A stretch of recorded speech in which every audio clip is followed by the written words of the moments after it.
लोगोफोर गिबियावनो मागो बोथोरनि बयनिसिमबो बरायहरनाय थाबाय। बे समाव आं देखायगोन जोंनि बर'फोरा बेलागुरखौ माबायदि सावो लोगोसे फिथाफोरखौ माबायदि सावो। आंनि भिडिअनि गेजेरजों नोंथांमोननो दिनै देखायगोन जोंनि धेमाजि सानजारि नोगोर हरिसिंगापुर गेलेग्रा फोथाराव खालामनाय जादों। नोंथांमोना आंनि भिडिअनि गेजेरजों नुनो मोनगोन। दसेनि उनाव नायलांबाय थादो।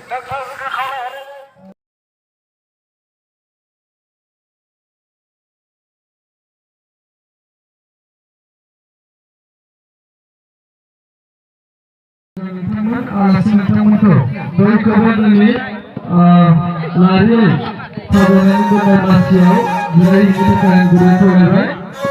जोंनि मावथि बिथांमोना फिथाखौ बे जायगायाव जिरायनाय जायगायाव राननानै होगोन। बेनिखायनो बयखौबो आब्रुथियै जिरायनानै थानो थाखाय बाथ्रायाव गुरै खावलायबाय।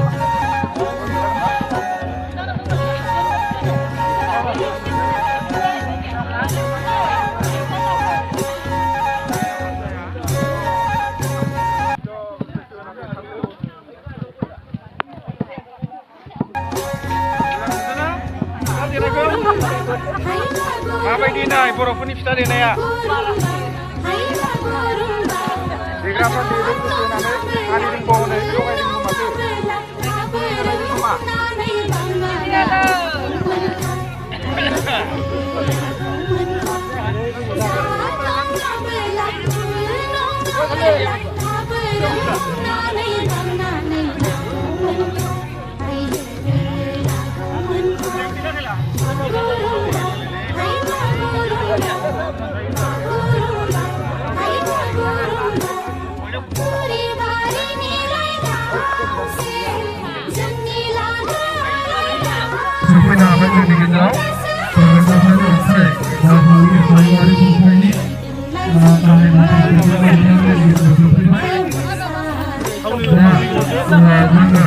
दान्दिसे समनि उनाव जोंनि जा सावरायजोबगोन बे सावरायजोबनायखौ जों जागायगोन। बेनिखायनो बयखौबो गाव गावनि मासिखौ लानानै थानो थाखाय जोंहा गुरै खावलायखाबाय। जोंनियाव सावरायजोबनायनि बुंथिगिरि हिसाबै सानै आलासि दङ। बिथांमोना जोंनि गेजेराव सफैनानै दङ। बेनिखायनो जोङो सम बायदियै जोंनि सावरायनायखौ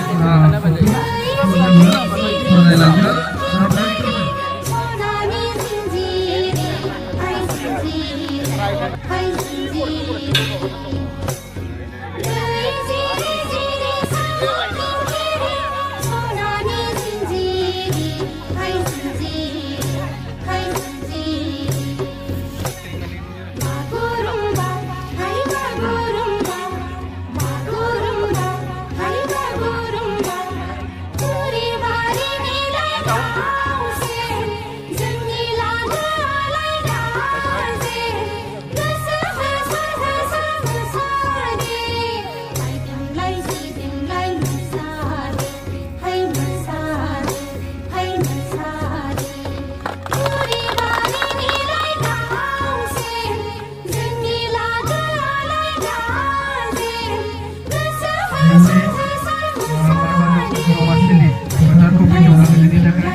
बेखेवनो थाखाय जोंनि बिजिरगिरि मानगोनां आलासि बिथाङा सफैनानै दङ।